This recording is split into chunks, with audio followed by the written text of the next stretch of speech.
오늘부터 제가 주일날 오전에는 21가지 우리 성서 침례 교회가 믿는 신조에 대해서 말씀을 전하겠습니다. 21번을 연이어서 하지는 않겠습니다.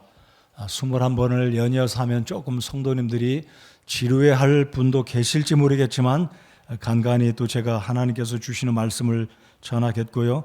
올 가을철까지는 21가지 우리가 믿는 신조를 끝마치기를 원합니다. 오늘 이 시대에 우리 근본주의 독립성서침례교회의 정체성을 제가 확고히 하기 위해서 여러분께 신조 21가지를 주일날 오전에 설교하기를 원합니다. 우리 이렇게 한번 생각해 보겠습니다. 내 믿음의 칼라는 무슨 색깔인가? 여러분 생각해 보십시오. 우리가 소위 말하는 불교의 색깔은 회색입니다. 블랙과 하얀색을 섞어서 중간 회색이죠. 우리 한글에도 회색지대라는 말을 쓰고 있습니다. 회색은 그렇게 오늘 회색 옷을 입으신 분은 오해하지 말고 들으시기 바라고요. 개별적으로 회색을 좋아하시는 것 괜찮습니다. 그러나 우리의 신앙의 색깔은 회색지대에 있어서는 결코 안 될 것입니다. 밝히 하나님 앞에 내 믿음이 무엇이고 우리 교회가 묻는 믿음이 무엇인지, 기성교회와 다른 것이 무엇인지, 비성경적인 진리를 믿고, 비성경적인 진리 말이 모순 같아요. 생각해 보니까 진리면 진리지 비성경적인 진리가 있습니까? 없잖아요. 우리 믿음의 색깔이 무엇인지 명확하게 해야 이 시대에 우리 교회가 바른 교회이고 성경적으로 올바르고 하나님 말씀과 부합되는 교회라는 것을 우리 주변의 사람들에게, 한국 사회에 우리 성서침례교회가 어떤 교회인지, 저와 여러분이 믿는 믿음의 색채가 무엇인지 분명히 해야 되겠다. 이 필요성을 제가 인식하기 때문에 21가지 우리 믿음의 신조를 주일 오전 시간에 증거하겠습니다. 여러분, 이 21개 신조는 우리 교회를 비롯해서 우리 한국에 있는 성서침례교회, 친교하는 교회들이 동일하게 고백하는 신조이고, 동시에 미국에 있는 근본주의 성서침례교회들과 독립침례교회들이 믿고 있는 신조, 어떤 교회는 20개, 어떤 교회는 22개가 될지 모르지만 이 21개의 조목 속에 거의 다 들어있다라고 저는 믿습니다. 그래서 오늘 받으신 21개 신조 노트를 설교 시간 때마다 여러분 메모 남기시고 주보를 참조하시고, 제가 9시 1부 예배 때도 말씀을 드렸지만 가급적 주보를 버리지 않기를 저는 바랍니다. 예배 마쳤다 그냥 주보 그냥 자리에다 두고 가시는 성도님들이 적지 않은데, 저는 개별적으로 10년 전에 주보를 제가 개별적으로 모으고 있고, 제가 언젠가는 저희 교회를 떠나게 되겠지만 이 주보를 보면서 우리 교회에 어떤 일이 있었는지 되돌아볼 수 있는 자료가 될 수 있고, 또 주일날 들었던 말씀이 어떤 말씀인지 여러분이 참조하시려면 주보 버리지 말고 모아두시면 좋겠습니다. 특별히 21개 이 믿음의 신조에 대한 이 주보의 말씀을 여러분 받으신 노트와 함께 남기시고 메모하시고, 우리가 믿고 있는 믿음의 색깔을, 믿음의 신조를 명확하게 확실하게 주변 사람들에게 이야기해 줄 수 있고 나눠줄 수 있는, 우리의 믿음을 디펜드 할 수 있는 성서침례교회 성도들이 다 되시기를 바랍니다. 잘 알아들으셨습니까? 네. 우리의 믿음의 색깔이 무엇인지 우리는 회색이 아닙니다.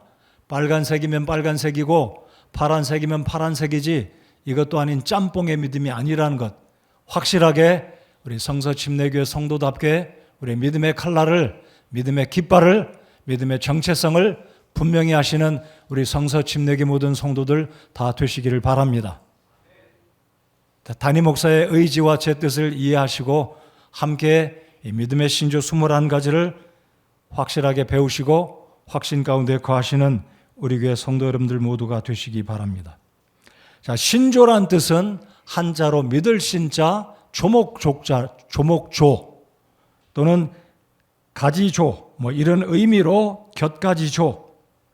우리의 믿음의 신학의 종목은 21가지로 함축해서 이것이 우리의 믿음이요 라고 고백해 놓은 신앙의 조목들을 공식적으로 표명한 것, 우리 믿음의 공식적인 성서 침례교회 믿음을 표명한 것, 고백한 것이 우리의 신조입니다. 기성교회, 장감성, 장로교회, 감리교회, 성결교회에서는 신경이라고 해서 사도신경을 예배 때마다 읊조립니다. 여러분 들어보셨습니까? 다 같이 우리의 믿음의 신조를 사도신경으로 고백하겠습니다 라고 하면서 주일 예배 때 사도신경을 쭉 암송을 다 같이 합니다. 아마 교회를 처음 나오신 분 가운데 장로교회를 몇 번 다니시다가 우리 교회를 오셨는데 왜 우리 교회는 사도신경을 안 할까? 침례교회라서 안 할까? 아마 이렇게 의아하게 생각하시는 분이 계실지 모르겠습니다. 여러분, 이 신조라는 것은 말씀드렸듯이 성경의 핵심적인 중요한 믿음을 공식적으로 고백해 놓은 것, 우리는 그것을 21가지로 함축해 두었습니다. 근데 우리는 사도신경을 하지 않는 이유가 있습니다. 제가 다음 주에는 사도신경을 하지 않는 이유를 함축해서 요약을 해서 프린트물로 나누어 드리겠습니다. 자, 사도신경은 그 배경에 대해서 오늘 제가 설교 때 다 말씀을 드리지는 못하겠습니다. 그렇게 하면 제 설교가 1시간에 넘어가기 때문에 다음 주에 제가 프린트해서 사도신경에 대해서만 간략하게 알려드리도록 하겠습니다. 자, 우리는 신경이라고 고백하지 않고 신조다라고 말합니다. 신경이라고 해서 잘못된 것은 아닙니다. 신경이란 경은 성경의 경자와 똑같은 그런 의미, 그런 단어인데요. 아무튼 우리가 선택한 단어는 신경이라는 말을 회피하고 신조라고 부르는 이유는 사도신경이라는 똑같은 의미를 오해하지 않도록 하기 위해서 신경이라는 단어보다는 신조, 영어로는 creed, C-R-E-E-D, creed라고 하는데요. 여러분, 예전에 기아 자동차에서 만들었던 크레도스라는 차를 기억하시는지 모르겠습니다. 크레도스라는 차를 사용하신 분도 계실지 모르겠습니다. 네, 크레도스란 말은 신경의 복수입니다. 천주교에서는 신경이라는 말을 크리드라는 말도 쓰기도 하지만 영어로 크레도라고도 합니다. 근데 자동차는 거기다 S를 붙여서 크레도스 했는데 아무튼 참조하시고 신경이란 말 자체가 잘못된 것은 아니지만 우리 교회는 사도신경을 하지 않습니다. 그 이유는 사도신경의 일부의 내용들은 원래 만들어졌던 사도들이 가르쳤던 신앙의 신조의 고백에 천주교회가 자신들의 믿고 있는 교리를 합리화시키고 사람들에게 이렇게 확대시키고자 성경에 근거하지 않는 내용들을 사도신경에 포함시켰기 때문에 우리는 그것이 성경과 무관한 것이고 우리가 믿는 신조와 상관이 없는 별개의 것이기 때문에 우리는 사도신경을 믿지도 않을 뿐만 아니라 예배 시간에 읊조리고 암송하지 않습니다. 그래서 여러분, 사도신경 왜 우리 교회는 안 할까라고 생각하실 때 이상한 교회다라고 생각하지 마시고 오히려 사도신경은 비성경적이기 때문에 비성경적인 것을 하나님이 기뻐하시는 예배 가운데 읊조리지 않고 암송하지 않는 것이 성경적인 교회다라고 확신하시기 바랍니다. 헷갈리지 않기를 바랍니다. 자, 오늘 제가 설교 서두에 언급드렸듯이 왜 우리들이 믿는 이 신조 21가지를 설교하냐면 이제 포스트 코로나 시대 이후에 교회들이 어찌 보면 둥글게 다 교회는 이렇게 간다라고 교회가 평범화되어진다든지 어찌 보면 혼합주의의 모습으로 가고 있을 때 우리의 색깔을 분명히 해야 할 필요가 있기 때문에 이제 저는 21가지 우리가 믿고 있는 성경적인 근거로 하는 우리의 신앙의 조목, 우리가 믿고 고백한 공표한 21가지를 정확하게 우리 성도들이 알 필요가 있겠다 싶어서 오늘부터 21가지 신앙의 신조를 설교하겠습니다. 제가 알고 있는 바로는 이 강단에서 이 신조 21가지를 조목조목 세세하게 설교한 적은 없다라고 생각합니다. 물론 앞에 우리 담임 목사님들이 신조 21가지 가운데 연관된 내용들의 설교를 많이 하셨지만 이 21가지를 전체적으로 주일날 설교하시지는 않았다라고 생각이 되어집니다. 그래서 혹시라도 여러분 지루하게 들리실지 모르겠지만 오늘 받으신 노트를 한번 쭉 평상시 읽어보시고 예배 때마다 오셔서 저와 함께 우리가 믿는 21가지 신조를 공부하실 때 새롭게 여러분 모두에게 확실하게 우리 침례교회 성도들이 믿어야 할 확신 가운데 거해야 될 이 21가지를 오늘 이 시간 이후로부터 분명하게 확실히 숙지하시고 다른 성도들과 함께 어떤 이야기가 나올 때 헷갈리거나 이단에게 미혹되지 않는 우리 교회 성도님들이 되시기 바랍니다. 자, 신조와 교리는 어떤 차이가 있는지 파워포인트를 제가 설명해 드린 것을 한번 간략히 읽어보시겠습니다. 자, 신조란 영어로 creed 또는 credo라고 부릅니다. 자, 영어 단어는 기억 안 하셔도 되겠지만 혹시 영어를 숙지하고 영어를 잘 아시는 분들을 위해서 제가 적어 두었습니다. 반면에 교리는 영어로 doctrine이라고 합니다. 자, 그러면 한자 단어를 잘 보시면 말씀드린 것처럼 신조는 우리가 믿고 있는 조항들이다, 우리가 믿고 있는 조목들이다 라고 설명을 붙여서 말씀드리면 신앙의 조목들을 공식적으로 표명한 것, 공식적으로 고백한 것이 우리의 신경 또는 신조, 신경이란 말은 가급적 회피하고 싶습니다. 왜냐하면 사도신경과 이렇게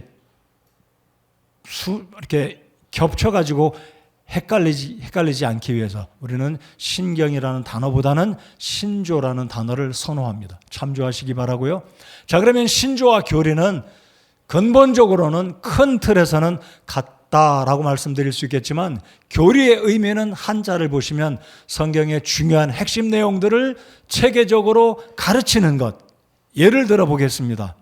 예수님께서 어느 날 제자들에게 묻기를 사람들이 예수님을 그리스도를 누구라고 하느냐? 혹자는 엘리야라고 하고 혹자는 무엇이다라고 하는데 너희들은 나를 누구라고 하느냐? 예수님이 물으셨습니다.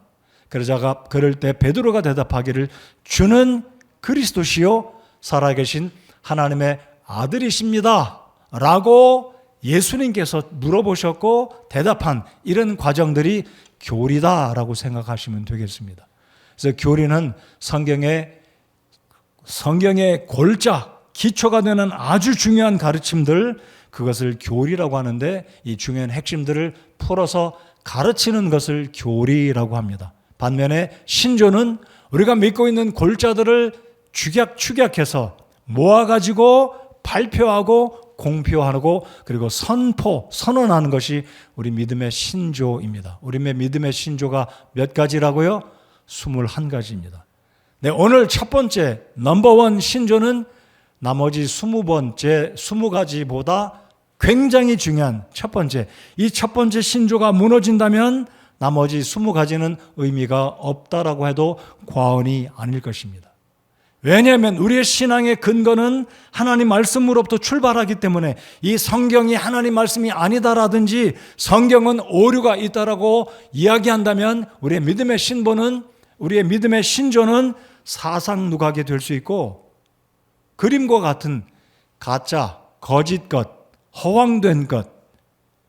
그렇기 때문에 21가지 신조 가운데 첫 번째 두는 이유는 가장 중요하기 때문에. 그래서 오늘 신조 21가지 가운데 첫 번째 스타트 넘버원은 하나님의 말씀에 관한 것입니다. 잘 들으시고 성경에 대해서 우리 침례교회 성도들이 믿는 성경은 이것이다 라고 확실하게 3가지를 머릿속에 가슴속에 각인이 되어서 꼭 기억하시기 바랍니다.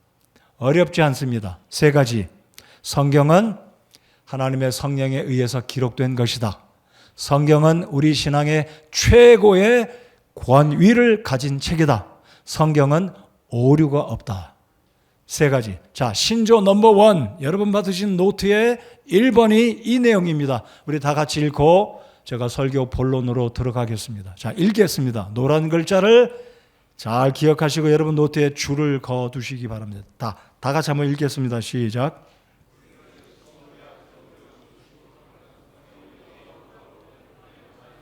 성경은 우리의 신앙과 실천에 있어서 최고의 권위이며 성경이 가르치는 모든 내용은 절대 모함을 믿는다.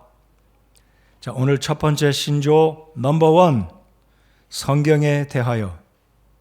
우리는 신구약 정경이란 말은 오리지널이다라는 거죠. 모든 경전보다 최고의 하나님이 인정해 주신 최고의 유일한 진리이다. 이것만 통해서 구원받는다.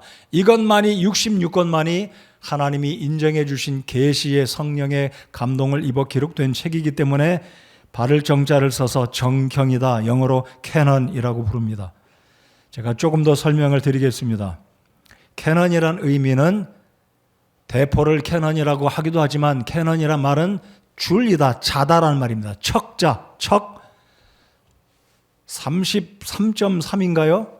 한 척, 한자가 이 척에서 넘어가면 기준에서 넘어갔다. 이 기준에서 모자라면 짧다. 기준이 되는 어떤 길이, 그것이 정경이라는 개념입니다. 그래서 이 성경보다 앞서가도 잘못되고 뒤에 가도 잘못되고 많아도 잘못되고 부족해도, 그래서 요한계시록 마지막 9절에서는 예언의 말씀에 더하지도 말고 가감하지 말 것을, 빼지도 말 것을 하나님께서 엄중하게 말씀하셨습니다. 그래서 우리는 성경 66권을 정경이라고 합니다. 그래서 정경, 이 66권은 첫 번째 성령의 영감으로 기록된 하나님의 말씀이고, 두 번째 이 성경은 우리의 신앙과 실천에 있어서 최고 중요한 첫 번째 순위에 둬야 될 권위의 말씀이다. 최고의 권위. 세 번째는 성경은 오류가 없다라는 것. 이 세 가지를 꼭 기억하시기 바랍니다. 여러분, 미국의 유명한 대학교들이 있는데요. 그 중에 한 대학 가운데 하나가 밥 존스 대학입니다. 이 밥 존스 대학은 굉장히 보수적인 종합대학인데, 이 종합대학 속에 신학부가 있습니다. 이 밥 존스 시니어의 이름을 따라 이 학교의 이름을 밥 존스 유니버시티라고 부르는데요. 이 학교를 세웠던 설립자 밥 존스 시니어가 이런 말을 했습니다. 성경이 무엇이라 말씀하시든 그것은 그런 것이다. 한 번 더 말씀드려 보겠습니다. 성경이 무엇이라 말씀하시든 그것은 그런 것이다. 다시 말씀드리면 토달지 말라는 겁니다. 성경이 무엇을 말씀하시든지 그것은 항상 과거에도 현재에도 미래에도 항상 하나님이 무엇을 말씀하셨으면 그것이다라는 거예요. 그것은 그런 것이다. 과학자들 과학을 들이대고 하나님 말씀 과학에 맞네 안 맞네 따지지 말라는 겁니다. 이성에 갖다 대고 성경 말씀 이성적이다, 이성적으로 틀리다, 상식에 맞지 않다, 이렇게 하지 말라라는 이야기입니다. 하나님 말씀이 그런 것이면 우리의 삶에 그런 것입니다. 그렇게 되어져야 합니다. 그렇게 순종해야 합니다. 믿으십니까? 그것이 근본주의 침례교회 성도들이 믿는 신조 첫 번째, 성경에 대하여. 여러분, 우리 16세기 우리 믿음의 선조들, 우리의 조상들인 피 흘린 발자취에 언급되어진 아나베프티스트들이, 재침례 교도들이 성경 말씀 그대로 성경이 무엇을 말씀하셨든지 항상 그 말씀은 그것이다라는 것을 액면 그대로 문자 그대로 믿었기 때문에 세례를 주는 개혁주의자들과 천주교에 동의하지 않았기 때문에 수많은 우리 믿음의 선조들이 혹독한 핍박을 받았고 5천만 명이 죽임을 당했습니다. 그래서 오늘 첫 번째 믿음의 신조, 우리 신앙의 이 신조 21가지 가운데 첫 번째 성경에 대해서 오늘 세 가지를 말씀드리겠습니다. 이 세 가지를 꼭 기억하십시오. 자, 첫 번째, 성경에 대하여. 우리가 믿는 성경은 첫 번째로 성령의 영감에 의해서 기록되었다. inspiration, 첫 번째 inspired 된 하나님 말씀이다. 다시 말씀드립니다. 성령께서 성경을 기록한 인간 저자들 40여 명의 마음과 생각들을 감동하셨고 영감을 하셔서 하나님의 말씀을 기록해서 하나님의 말씀으로 우리에게 전달해 주셨다라는 것이 우리가 성경에 대하여 첫 번째, 하나님의 말씀은 성령의 영감을 입은 자들이 기록한 하나님 말씀이다라는 것입니다. 여러분, 성경을 기록한 인간 저자는 40명입니다. 대략 40명. 자, 이 40명에 대해서 간략히 말씀을 드립니다. 자, 오늘 성경이 의심적인 분들, 성경이 잘 믿어지지 않는 분들은 잘 들어보시고 공감이 되어지시고 납득이 되어지시기를 바랍니다. 자, 성경을 기록한 인간 저자는 모두 40명입니다. 근데 이 40명은 출생지도 다르고 출생한 연도도 다르고 신분과 직업이 다 다른 사람들입니다. 예를 들어 볼까요? 다윗은 시인이었습니다. 그는 왕이었습니다. 그는 정치인이었고 그는 장군이었고 군인이었고 동시에 목동이었습니다. 다윗은 다양한 이 성장의 배경이 있어서 목동으로, 군인으로, 장군으로, 그리고 왕으로, 시인으로, 문학가로 다양한 재능이 있던 사람이었습니다. 모세는 어떻습니까? 모세도 이집트에서 40년 동안 당시의 최고의 정치와 경제와 언어를 습득한 사람이었습니다. 탁월한 사람이었습니다. 그리고 두 번째 맞이했던 40년은 미디안 광야에 가서 홀로 목자로 목동으로 40년을 보냈고 나머지 40년 80부터 120살 죽을 때까지는 그는 이스라엘 백성의 리더로 이스라엘 백성들을 인도한 사람이었습니다. 이집트의 왕자였습니다. 동시에 목동의 세월을 보냈던 사람입니다. 여호수아는 어떻습니까? 여호수아는 장군이었습니다. 전략가였습니다. 아모스는 어떻습니까? 아모스는 농부였고 동시에 목동으로 일생을 보낸 사람이자 동시에 그는 하나님의 말씀을 기록한 대언자였습니다. 여러분이 잘 아시는 베드로와 요한은 어떻습니까? 많이 공부하지 못했던 갈릴리의 어부 출신이었습니다. 반면에 예수님의 12제자 가운데 하나였던 마태복음의 기록자 저자였던 마태는 세무관이었습니다. 세금을 걷어들이는 세무관이었습니다. 또 한 사람 누가복음을 기록했던 이 누가는 의사였습니다. 헬라 사람이었습니다. 유대인이 아니었습니다. 그런데 제가 말씀드린 이 한 8, 9명의 이 사람들은 지금 들으셨던 것처럼 장군이요, 의사요, 문학가요, 왕자요, 정치인이요, 농부요, 목동이요, 어부였었지만 이들이 기록한 성경은 각자가 다 다른 배경과 전문 분야가 다르지만 성경은 한 가지 메시지를 일목요연하게 모순됨 없이 한 가지 이야기를 우리에게 증거하고 있는 이유가 무엇인가요? 성경의 원래의 저자는 하나님이기 때문에 성령 하나님께서 이 사람들의 마음과 생각을 주도적으로 이끌어 가셨기 때문에 영감, 다른 영어로 표현하면 God breathed, 하나님의 숨을 불어넣으셨다라는 거죠. 영감이란 말은, 영감되었다란 말은 하나님의 생각과 하나님의 주도적인 뜻이 그들의 생각 속에 숨을 불어넣듯이 하나님께서 주도적으로 바람을 불어넣듯이 인도하셔서 하나님이 원하시는 말씀을 하나님의 저자들, 이 40명의 저자들을 통해서 기록하게 한 하나님 말씀이다라는 겁니다. 자, 그러기에 신구약 성경 66권은 한 가지 주제를 다루고 있습니다. 그 주제가 무엇입니까? 구원입니다. 좀 더 넓게 말씀드리면 하나님의 영광입니다. 성경에서 발견하는 인물들은 삼국지에 나오는 인물보다 더 많습니다. 그러나 성경에서 주목하고 있는 한 사람 주인공은, 신구약 성경의 주인공은 바로 우리의 구원자 되시는 예수 그리스도를 집중해서 성경의 저자들이 이야기하고 있다라는 것입니다. 그렇기 때문에 성경은 사람의 책이 아니라 하나님의 말씀이고 하나님의 책이다라는 것입니다. 그래서 성경을 믿고 성경 말씀대로 순종하면 구원을 받고 하나님의 자녀가 돼서 천국에 너끈히 들어갈 수 있다. 이러한 축복을 받는 이유는 바로 성경이 살아있는 하나님의 말씀이기 때문이다라는 것을 확신하시는 저와 여러분이 되어야 하겠습니다. 여러분, 그래서 구약은 신약의 그림자이고 신약은 구약의 실체입니다. 그러므로 성경책은 유대인들을 위한 책일 뿐만 아니라 온 세상의 시대와 장소와 민족을 물어나고 문화를 물어나고 모든 믿는 자들을 구원하는 하나님의 능력이 된다라는 것입니다.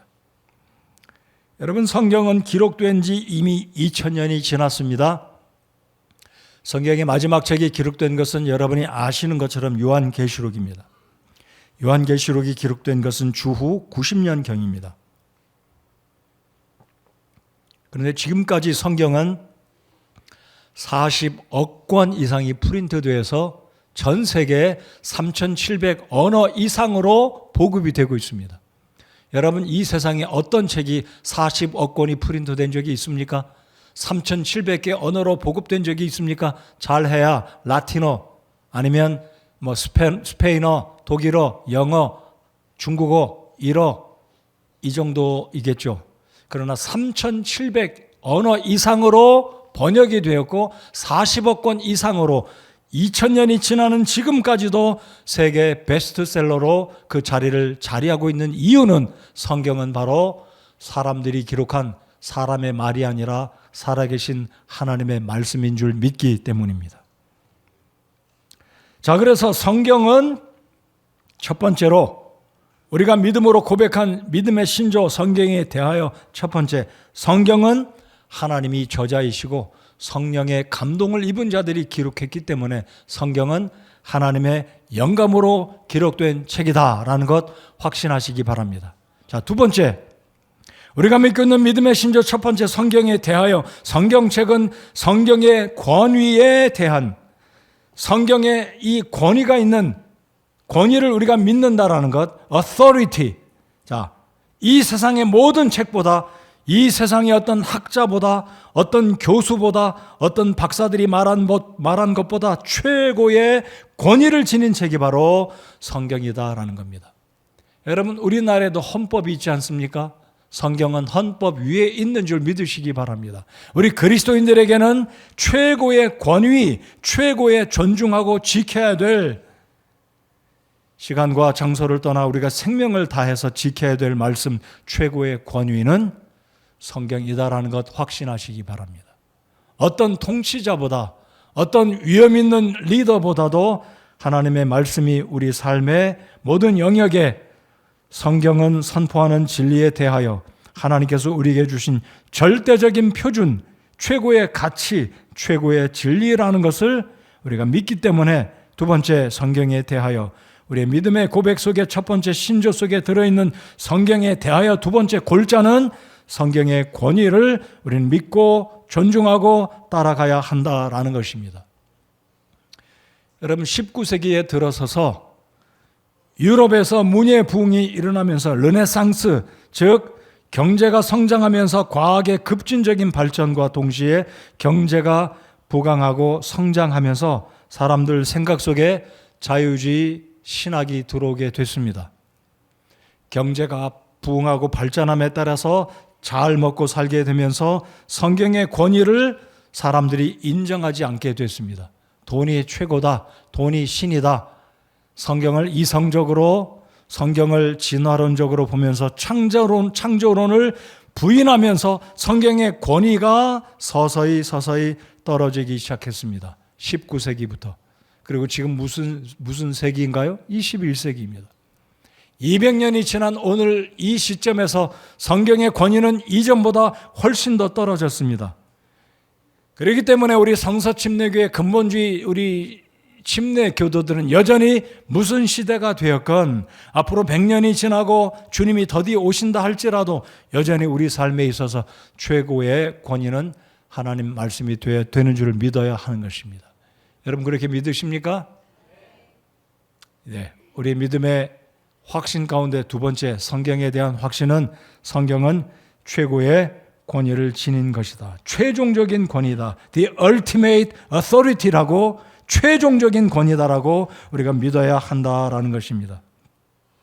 그래서 우리는 지구상의 어떤 경전보다도, 그리고 어떤 학자가 쓴 책이 노벨 문학상을 받은 책보다도 성경 말씀은 여전히 사람이 기록한 책이 아니라 하나님의 말씀이고 최고의 권위를 지닌 책이라고 우리가 인정하고 받아들이고 존중하고 순종해야 된다라는 사실을 확신해야만 한다라는 것입니다. 우리 하나님 말씀을 다 같이 한번 읽어 보시겠습니다.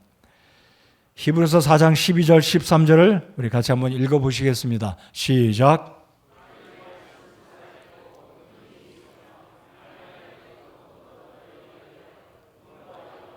관절과 골수를 찔러 둘로 나누기까지 하고 또 마음의 생각과 의도를 분별하는 분이시니 그분의 눈앞에서 드러나지 아니하는 창조물이 하나도 없고 모든 것이 우리와 상관하시는 그분의 눈에 벌거벗은 채 드러나 있느니라. 아멘. 집사님 여기 모니터 볼륨 좀만 올려주시면 좋겠습니다. 자, 여기 히브리서 4장 12절 13절 말씀을 잘 보시면 이 말씀이 살아있다고 말씀합니다.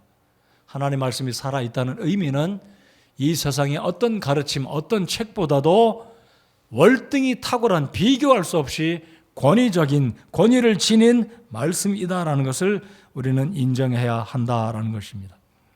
자, 그래서 이 말씀을 믿는 자들은 최고의 권위를 둔 이 하나님의 말씀, 방금 읽은 히브리서 4장 12절 13절 이 말씀의 의미처럼 살아있는 말씀이기 때문에 내 생각과 내 뜻과 심지어는 우리의 몸까지라도 관절과 골수를 찔러 쪼개기까지 하고 내 생각을 살피시는 하나님 말씀이라는 이 의미를 이해하고 믿는다면 이런 의미가 됩니다.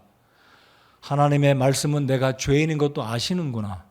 하나님의 말씀은 무엇이 잘못됐는지 다 아시는구나. 하나님의 말씀은 내가 어려서 출생해서 지금까지 살아오면서 지은 모든 잘못들, 모든 죄들을 하나님 말씀은 알고 있다라는 뜻입니다.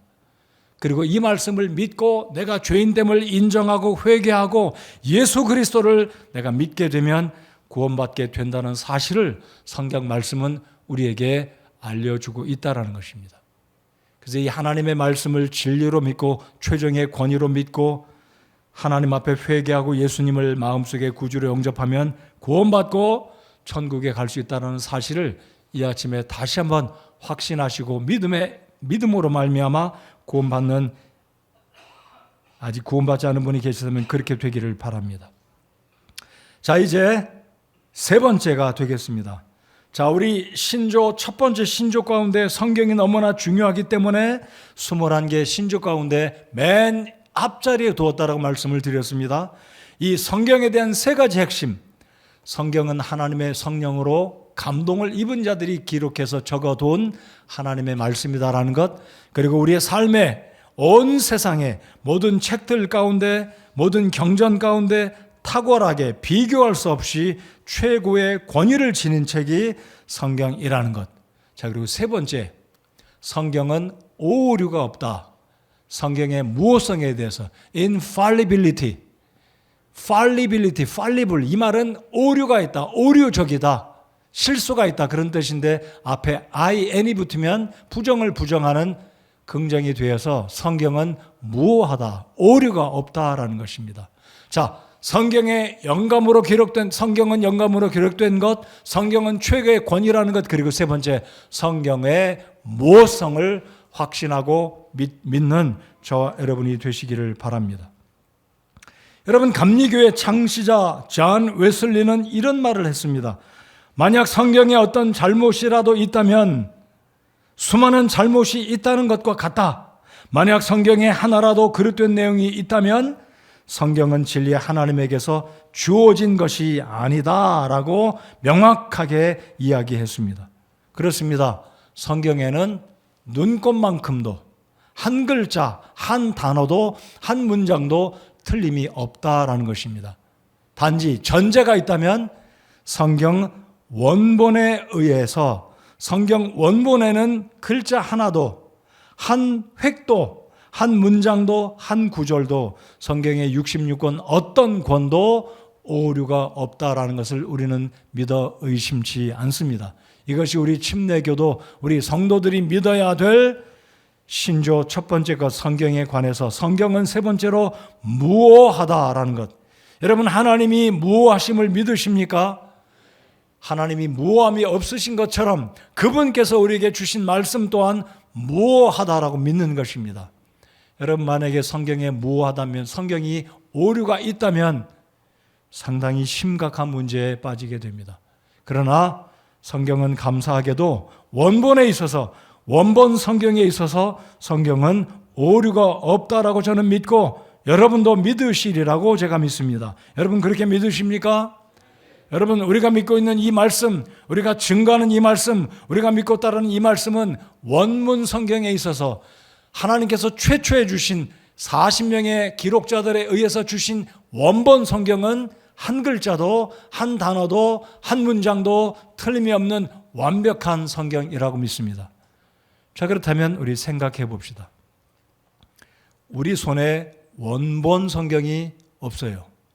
지구상 어딘가에 있으리라고 믿습니다만은 어딘가에도 하나님이 주셨던 최초의 원본 성경은 발견할 길이 없습니다. 그렇다면 원본 성경은 오류가 없다면 번역된, 트랜슬레이티드 된, 옮겨진 성경, 영어로, 독일어로, 일본어로, 중국말로, 한국말로 옮겨진 번역 성경들은 그러면 오류가 없나요? 번역상의 오류는 있지만 하나님 말씀 자체가 주인 권위, 그 진리의 말씀 자체에는 여전히 오류가 없는 것으로 우리가 믿고 받아들이는 것이 옳습니다. 여러분 그렇게 믿으시기 바랍니다. 우리가 사용하는 이 성경, 오늘도 어떤 성도 한 분이 우리가 쓰는 흠정령 성경 사기를 원하는데 있냐고 물으셨어요? 없습니다. 절판됐어요. 우리가 사용하는 성경. 지금 우리 친교회 내에서 저 자신을 포함해서 약 20여 명 안팎의 우리 목사님들이 함께 작업하고 있습니다. 성경을 번역해서 우리 성서 침례교회가 함께 사용할 킹제임스 성경을 근거로 히브리어와 헬라어를 근거로 함께 번역을 잘해서 흠정령 성경보다 더 탁월한 성경이 될 거라고 저는 믿습니다. 그래서 지금 번역 중에 있기 때문에 여러분들 기도해 주시기 바랍니다. 잘 번역된 성경이 만들어질 수 있도록 기도해 주시기를 제가 부탁을 드립니다. 자, 아무튼 번역 성경은 번역상에 오류가 있습니다. 자, 필사본의 성경들이 있지 않아요? 두루마리 성경, 사해사본, 굉장히 많은 사본들이 수천 가지가 있습니다. 근데 그 수천 가지 사본들 또한 이 매뉴스크립트들도 번역할 때, 원본 성경을 번역할 때 기자들이 잘못 적어요. 왜냐하면 사람이기 때문에. 우리가 AI도 아니고 완벽하지 않기 때문에 숫자 37,650이다. 근데 잘못 옮겨 적어서 숫자에 오류가 발생합니다. 그리고 어떤 지금서부터 4,000년 전에 있는 어떤 성경의 단어들은 오늘날 존재하지 않잖아요. 여러분 아프리카에 눈이 있습니까? 눈이 없잖아요. 근데 이사야에 있는 눈과 같이 휘어질 것이요. 어떻게 이런 단어를 번역해서 그들의 언어로 번역해서 옮기겠습니까? 이런 과정에서 생기는 오류들이 있기 때문에 번역 성경들은 오류가 있다는 거죠. 그렇지만 원본 하나님이 최초에 주신 성경에 있어서는 오류가 눈꼽만큼도 없다는 것 확신하시고, 우리가 번역 성경을 불가피하게 사용하고 있지만 우리 하나님 말씀을 같이 한번 읽어보시겠습니다. 시편 12편 6절 7절 우리 같이 한번 읽어보시겠습니다. 하나님은 번역된 성경일지라도 성령에 의해서 영감된 이 성경 속에 있는 진리의 내용 자체는 우리 하나님께서 보존해 주고 계신다라고 믿습니다. 그렇기 때문에 번역 성경을 통해서도 얼마든지 구원받을 수 있고 얼마든지 하나님의 진리를 좇아서 우리가 살아갈 수 있다라고 믿어야 할 것입니다. 우리 다 같이 시편 12편 6, 7절 말씀 읽겠습니다. 시작.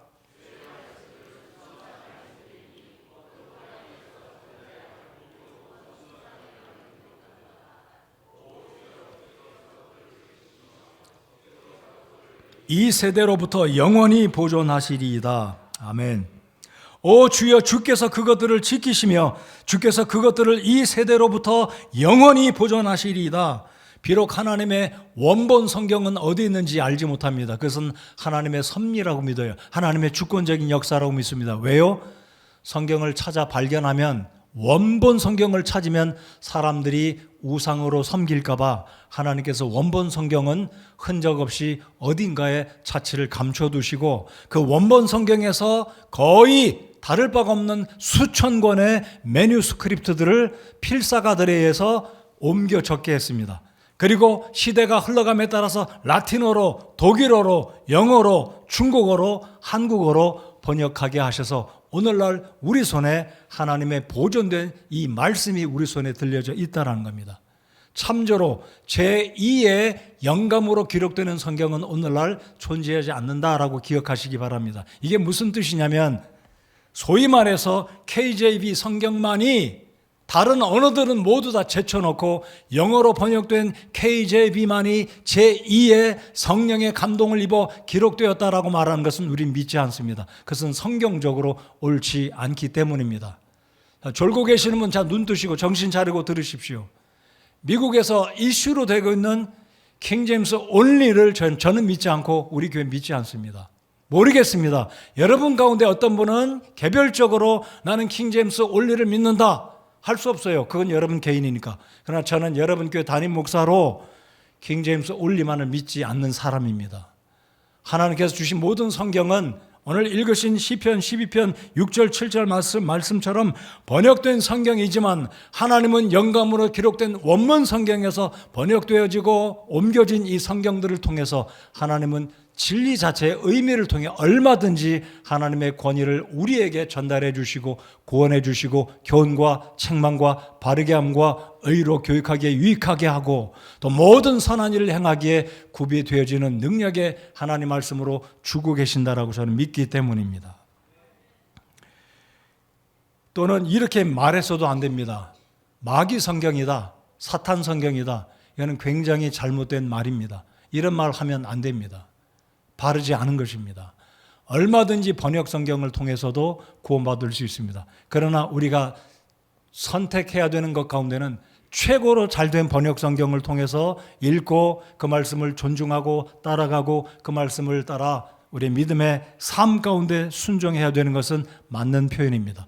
가장 잘 번역된 성경, 그것이 영어 성경에서는 킹 제임스 버전이라고 믿고요. 그리고 오늘날 우리 한글로 번역된 것 가운데는 한글 킹 제임스나 흠정역이 잘 번역된 성경이라고 저는 개인적으로 그렇게 믿습니다. 그래서 우리가 세례라고 번역된 성경을 믿지 않고 없는 구절이 없는 온전히 기록된 잘 번역된 흠정역 성경을 믿는 것입니다. 근데 이것이 지금 우리가 사용하는 이게 절판이 됐고 최근에 번역된 마제스티 또 번역이 되어서 나왔습니다. 근데 이제 저희 성서침례교회가 앞으로 함께 번역해서 최고로 잘된 한글 성경으로 되어지기를 바라고 기도하는 가운데 번역하고 있습니다. 여러분 다시 한번 기억해 주시고 기도해 주시면 감사하겠습니다. 자, 이제 하나님의 원본 성경이 무엇하다는 것을 고고학적인 측면에서 과학적인 측면에서 한 서너 가지로 하나님의 말씀이 무엇하다라는 것을 제가 증명해 보인다는 것이 좀 어폐가 있겠지만 여러분의 어떤 이성적인 측면으로 성경이 오류가 없다는 것을 나름대로 납득을 드리고자 합니다. 주보에 보시면 세 가지를 제가 적어 두었습니다. 주보 중간에 보시면 고고학적인 증거, 과학적 증거, 성경 예언 성취의 증거, 이 세 가지를 통해서 성경 원본에 있어서 오류가 없다라는 것을 확신하시기 바랍니다.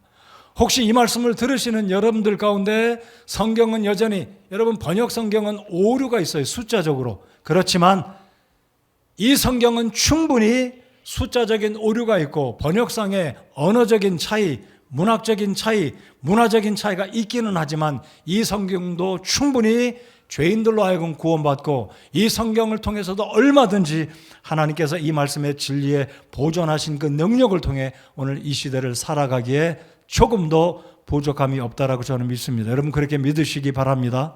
자, 그렇다면 원본 성경이 무엇하다라는 것을 몇 가지 자료들을 통해서 우리가 확신하기를 바라서 말씀을 드립니다. 첫 번째, 고고학적인 증거입니다. 자, 고고학적인 증거로 오늘 성경에 있는 고고학적인 증거를 제가 다 동원해서 말씀드린다면 제가 적어도 대여섯 시간은 설교할 수 있습니다. 적어도 대여섯 시간. 올 초에 1월 마지막 주였나요? 셋째 주였나요? 성경 읽기 세미나 제가 4시간 반을 했습니다. 고고학적인 증거를 통해서 성경에 어떤 하나님의 말씀에 오류가 없다는 것을 제가 설교한다면 대여섯 시간 제가 할 수 있어요. 그렇지만 그렇게까지 못하잖아요. 자, 오늘 한 가지만 예를 들면 성경에서 한 가지만 제가 선택한 것은 홍해 바다에 갈라진 기적 사건입니다. 자, 사진 한번 보여드리면 제가 여러 차례 말씀드렸지만 홍해는 두 곳이 있습니다. 아카바만과 수에즈만이 있습니다. 왼쪽은 수에즈만이고 오른쪽은 아카바만입니다. 여러분 최근에 수에즈만에 복잡한 문제 생긴 거 들어보셨죠? 해적들이 나타나서 포격하는 것 뉴스로 들어보셨죠? 수에즈만은 왼쪽이고 오른쪽, 그러니까 이스라엘 백성들이 건너간 것은 이 시내 반도가 삼각형 이 페넨슐라가 있다면 오른쪽에 있는 이 아카바만입니다. 잘 보시면 왼쪽에 누웨이바라고 했는데 여러분 성경 지도에 보시면 비하히롯이라는 곳을 찾아보실 수 있습니다. 비하히롯. 근데 이곳이 인공위성에서도 보면 모래가 많이 있는 이 지역이기 때문에 이렇게 하얗게 보입니다. 오른쪽에 사우디아라비아, 당연히 아시죠? 사막의 나라 하얗잖아요. 바로 이 누웨이바는 사막으로 굉장히 개활제가 있는 그곳, 높은 항공 사진으로도 보면 누웨이바가 하얀색으로 지금도 그렇게 나와요. 근데 모세 시대에도 이곳은 개활지였습니다. 개활지였어요. 200만 명이 집결하기에 부족함이 없는 개활지입니다. 우리나라 여의도 공원이 뭐 이렇게 집회할 때 누군가요? 돌아가신 빌리그람 집회 때 100만 명 이상, 여러분 기네스북에 기록된 거 알고 계시죠? 굉장히 넓은 지역, 기독교 역사상 최고 많이 모인 여의도에서 집회했던 게 기네스북에 기록됐습니다. 아무튼 바로 이곳을 제가 사진으로 보여드린 이유가 있습니다. 자, 이곳을 이스라엘 백성들이 건너갔는데요. 그 다음 사진 보시기 바랍니다. 자, 이 사진은 입체 사진입니다. 제가 여러 차례 이 사진을 보여드렸어요. 이 지역만큼은 특별히 오른쪽에 아카바만 홍해 수심은 1200m입니다. 근데 유독이 이곳 수심만 200m입니다.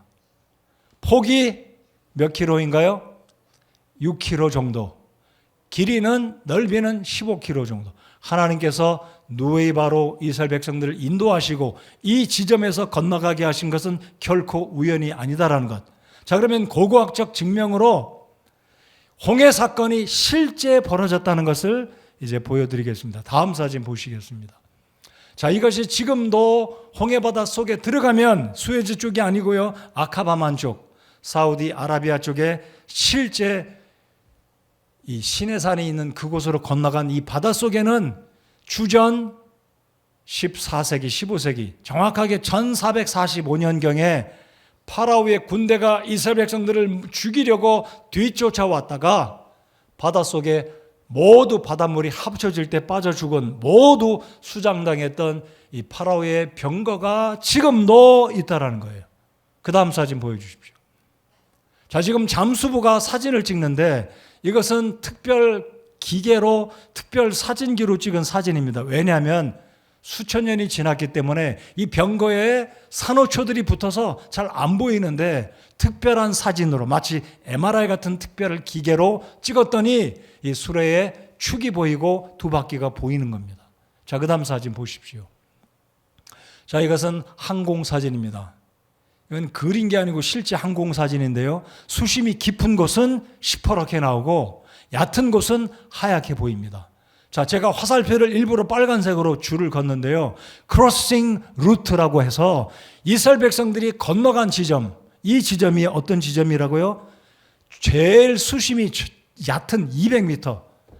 제가 일부 때도 말씀드렸지만은요, 이 바람을 불어서 하나님이 수심 200m를 갈라주셨는데 이것을 과학적으로 풍속이 얼마가 되면 바닷물 200m가 갈라진다라는 것도 제가 자료가 있지만 시간상 그거는 제가 말씀드리지 않겠습니다. 이 풍향학자들이, 이 기상학자들이 말에 의하면 바람이 얼마로 불면 이 물도 갈라진다라는 이 이론이 검증이 됐습니다. 근데 왜 하나님이 1200m 되는 그곳으로 인도하지 않으시고 왜 이쪽 지역으로 인도하셨을까요? 바로 이것을 건너가면 그쪽에 멀지 않은 곳에 바로 하나님의 시내산, 율법을 받은 그곳이 있기 때문에 일반적으로 전통적으로 시내산은 이곳에서 서남쪽으로 내려가면 이 시내 페넨슐라 밑쪽에, 아래쪽에 세모나 요쯤에, 그것이 시내산이 아니라 정확하게 이곳에 있다라는 거예요. 자, 그래서 이 자료들을 보시면 고고학자들에 의해서 입증이 됐는데 바로 1978년, 지금서부터 벌써 40년이 넘어가죠.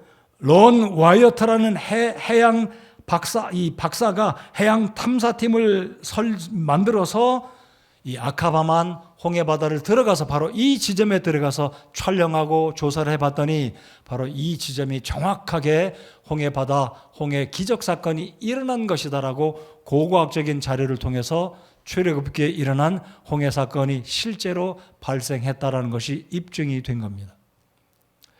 제가 이 말씀을 준비하면서 출애굽기라는 엑소더스라는 2014년도에 만들어진 영화를 제가 일부러 봤어요.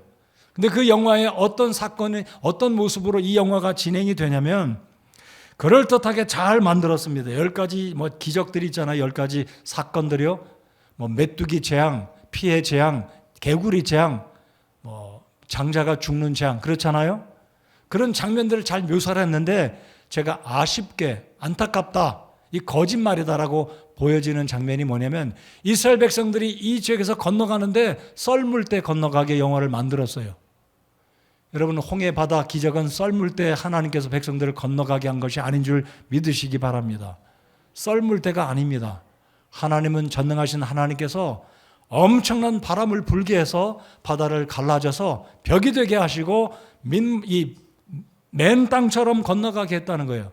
고고학자들이 발견한 이 수심 200m의 땅 속은 갯벌이 아니라 이 딱딱한 토양층, 물이 사라지면 모래처럼 딱딱하게 진흙으로 빠지는 곳이 아닌 특별한 지질층이다라고 학자들이 발견했어요. 발표했습니다. 그러니까 우리 하나님께서 얼마나 최적의 완벽하게 가장 짧은 길로 가장 안전한 길로 하나님께서 당신의 백성을 인도하셨는지 놀라지 않을 수가 없다는 거예요. 우리 하나님을 찬양합니다.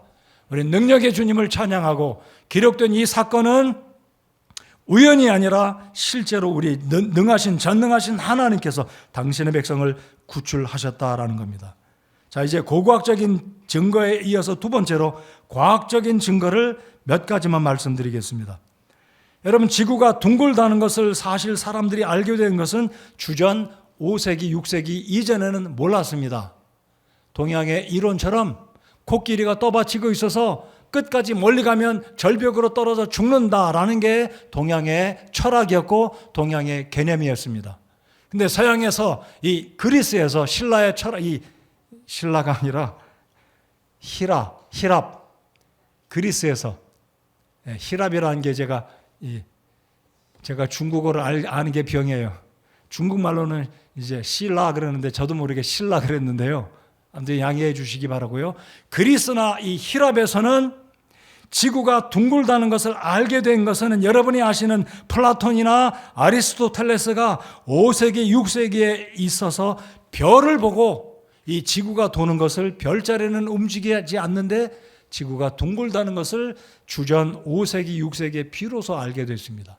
자, 우리 성경 한 구절을 읽고 성경은 언제부터 지구가 둥글다라는 것을 이야기하고 있는지 우리 말씀 한번 읽어보겠습니다. 이사야 40장 21절 22절 우리 같이 읽겠습니다. 자, 읽겠습니다. 시작.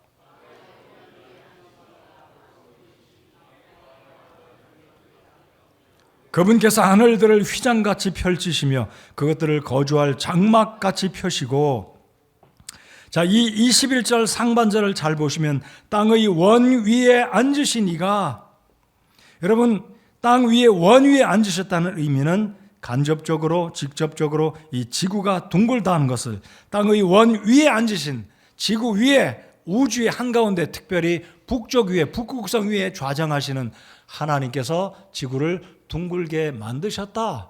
둥근 원 위에 지구 위에 앉아 계신다는 의미를 이사야 선지자로 하여금 기록해 하셨다라는 겁니다. 여러분, 주전 5, 6세기에 히랍의 철학자들이 뒤늦게 피타고라스라든지 플라톤이라든지 아리스토텔레스가 지구는 둥근 것이구나, 여러분 오늘날 21세기에도 지구가 평평하다라고 말하는데 그건 어리석은 거예요. 실제로 인공위성이 여러분 소련의 가가린 학자, 이 우주인이, 제가 일부 때는 이야기하지 않았어요. 시간이 없으니까. 여러분, 최초로 우주에 올라가서 지구를 본 사람은 소련의 우주인 가가린입니다. 가가린이 봤어요. 지구는 둥글구나. 오늘도 지구가 둥근 모습을 사진으로 보지 않아요? 근데 이상하게 어떤 사람들은 지구는 여전히 네모나다 평평하다. 어떻게 해서 그런 이론을 이야기하는지 저는 도무지 이해가 안 가요. 성경에도 분명히 둥글다라고 말씀하잖아요. 하나님이 그렇게 말씀하고 있습니다. 또 하나 과학적인 증거 두 번째, 우리 전도서 1장 6절을 읽어보겠습니다. 이런 자료들이 굉장히 많지만 제가 몇 가지만 말씀드립니다. 자, 1장 6절 읽겠습니다. 시작.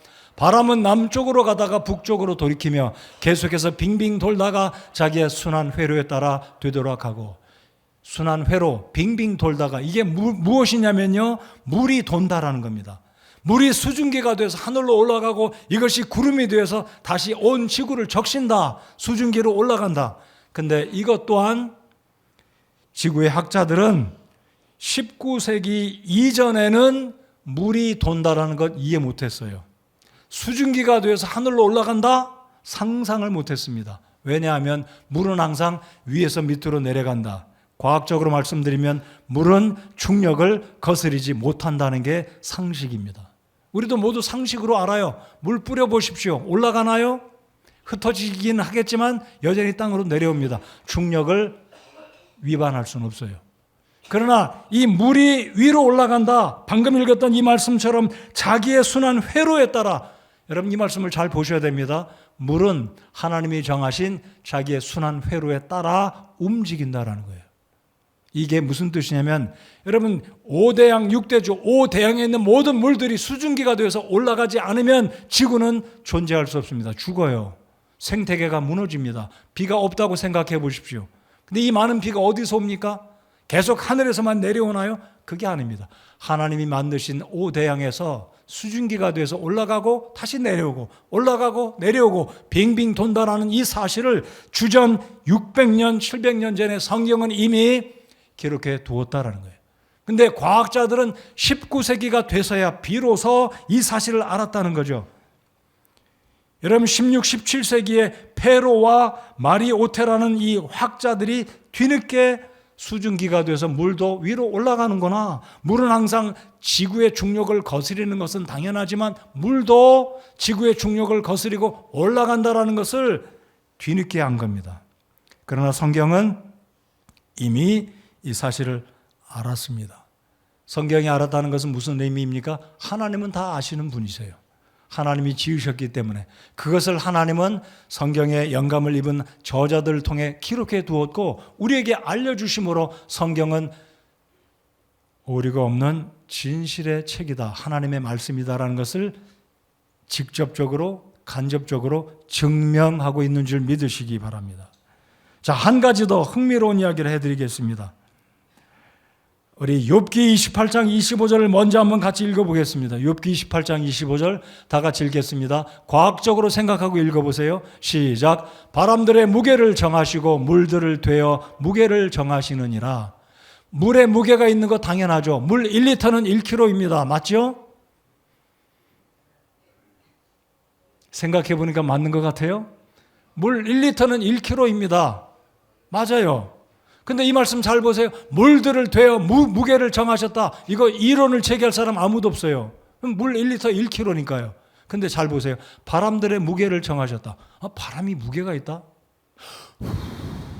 내가 지금 50g 바람 불었어. 한참 불어. 이 정도쯤이면 700g. 누가 이렇게 생각하나요? 호흡할 때 오늘 내가 1kg치 호흡 공기 마셨다. 누가 이렇게 생각하나요? 아무도 없습니다. 공기는 그냥 공기지 무게가 없다라고 생각할지 모르겠습니다. 그러나 공기는 뭐라고요? 무게를 정하셨어요. 그럼 바람 공기 아닌가요? 이견이 있으신가요? 공기 다르고 바람 다르다. 아니잖아요. 바람이 무게가 있어요. 누가 정하셨다고요? 하나님이. 근데 학자들은 몰랐습니다. 사람들은 공기가 무슨 무게가 있어. 공기는 그냥 0이지. 그냥 꽝이지. 안 무겁지. 근데 이것도 과학자들이 뒤늦게 발견했습니다. 자, 여러분 기압이라는 단어를 써요. 작은 소문자 mm 그 뒤에 hg가 붙는데 이것을 가리켜서 스은주 밀리미터라고 합니다. 이것은 무게를 재는 용어인데요. 과학자들이 통에다가 수은을 집어넣습니다. 그리고 수은을 통에다가 절반치의 분량만큼을 집어넣고 이 수은통을 뒤집으면 수온이 밑으로 내려오면서 그 통 안에 있는 공기가 압력을 받습니다. 이것을 가리켜서 수은주 몇이다라고 과학적으로 표명을 하는데, 통 안에 수은주를 예를 들어서 1리터의 수은을 넣고 그 통에 2리터의 용기 속에 1리터의 수은주를 집어넣고 뒤엎으면 그 속에 기압이 수은주 몇 미리미리 뭐다라고 표현하는 거죠. 기압이 거기서 나옵니다. 이 말은 공기의 무게를 측정하는 게 바로 수은주 무엇 밀리미터 뭐다라고 하는 거죠. 그렇기 때문에 다시 말씀드리면 공기에도 무게가 있다라는 겁니다. 성경은 이미 오래전부터 공기에 무게가 있고 물에 길이 있고 물은 뺑뺑뺑 돌고 자기 길이 있다라는 거예요. 위에서만 밑으로 내려가는 게 아니라 물도 위로 올라간다는 이 진리를, 과학적인 진리를 성경은 기록해 두었다는 겁니다. 그러므로 성경은 오류가 있다 없다라는 것입니까? 대답하십시오. 없다는 거예요. 제가 한 가지만 더 흥미로운 유전공학적 증거를 제시해 보겠습니다. 여러분, 남자의 염색체는 XY라고 하고요, 여자의 염색체는 XX라고 부릅니다. 근데 최근에 우리 젊은 부부들이 아이를 잘 못 낳는 이유가 이 유전공학자들이 하는 말입니다. 남자에 있어서 X 염색체가 점점 줄어들기 때문에 아이들이 잘 안 생긴다라고 얘기해요. 남자 염색체는 XY, 여자 염색체는 XX. 이게 DNA를 통해서 이미 발견이 된 거예요. 현미경을 통해서 보면 X 염색체가 X처럼 보이는 거 있어요. 자, 잘 들으십시오. 우리 성경 하나 읽겠습니다. 창세기 3장 20절 읽겠습니다. 여러분, 3장 20절은 성경의 첫 번째 책이고 3장 얼마 되지 않았어요. 3장이니까. 그렇죠? 다 같이 읽겠습니다. 잘 눈을 크게 뜨고 의미를 생각하고 읽어보겠습니다. 시작.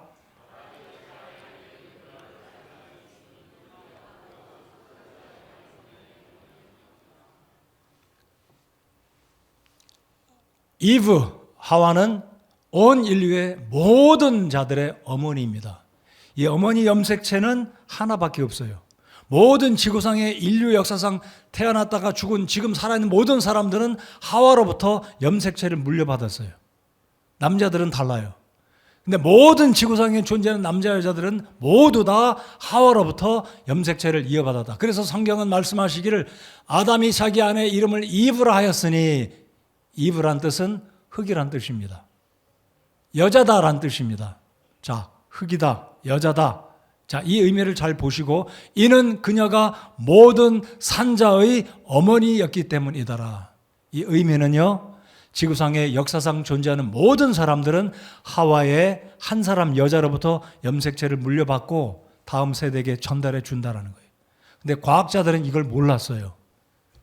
예전에는 남자에게 XY 염색체가 있고 여자에게는 XX 염색체가 있다 몰랐습니다. 근데 유전공학이 발견되고 발전하면서, 기기들이 발견하면서 남자에게는 XY 염색체가 있고 여자에게는 XX 염색체가 있다는 것을 뒤늦게 알았다는 거죠. 근데 성경은 이미 오래전부터 모세가 기록한 이 모세오경, 주전 1500년에 기록된, 지금부터 3500년 전에 기록된 성경은 이 과학적인 사실, 유전공학적인 사실을 이미 알고 있었다는 거예요.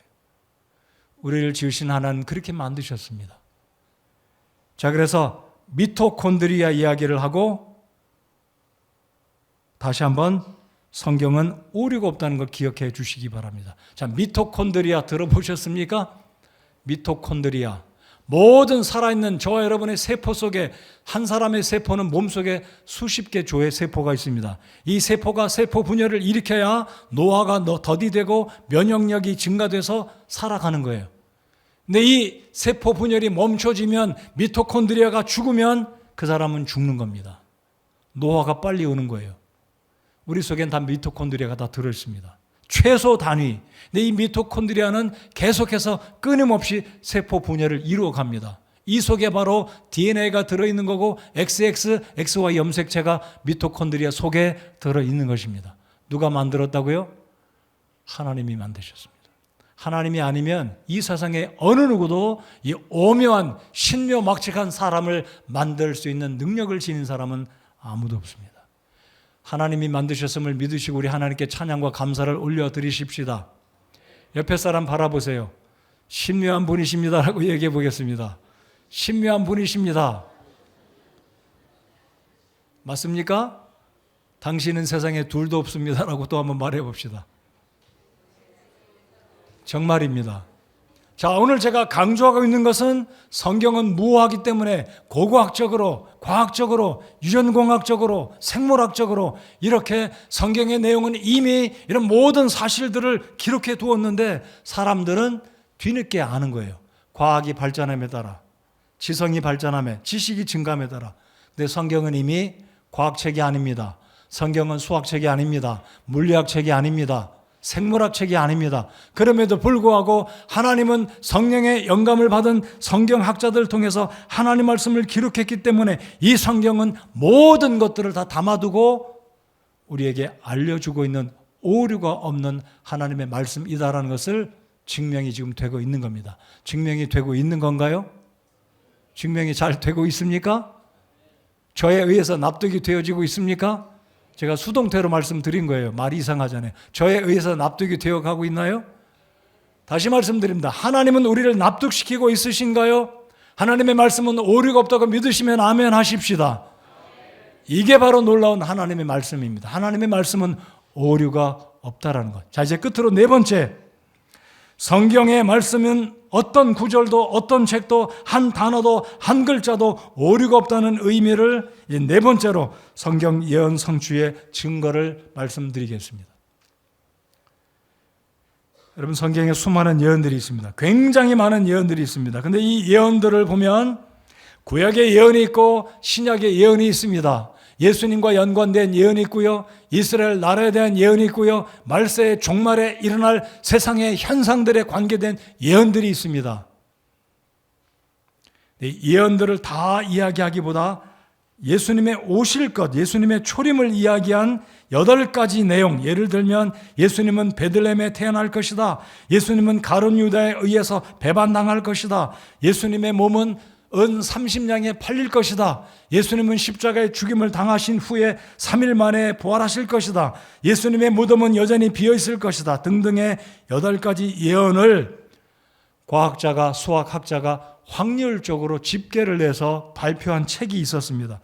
그 책은 1960년 피터 스토너라는 사람이 사이언스 스픽스라는 책에 과학은 말한다라는 책 속에 예수님에 관계된 예언 8가지가 확률적으로 이루어질 확률은 숫자적으로 10의 17 자승분의 1이었습니다. 제가 수주 전에 이 베드로후서 강해, 오는 수요일 날 마지막으로 베드로후서 강해를 마치게 되는데요. 베드로서 1장 21절을 증거할 때 하나님의 말씀은 성령의 영감으로 기록됐다는 그 구절을 설교할 때 이 언급을 드렸습니다. 성경에 예수님에 관계된 예언이 성취될 확률은 10의 17 자승분의 1. 불가능한 겁니다. 불가능한 거예요. 근데 이 예언에 성취될 확률이 그렇게 불가능하지만 성취가 되었습니다.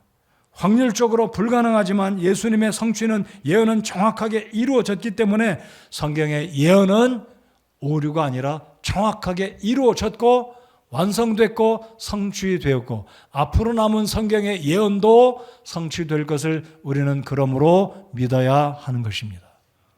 믿지 않으면 누구 손해인가요?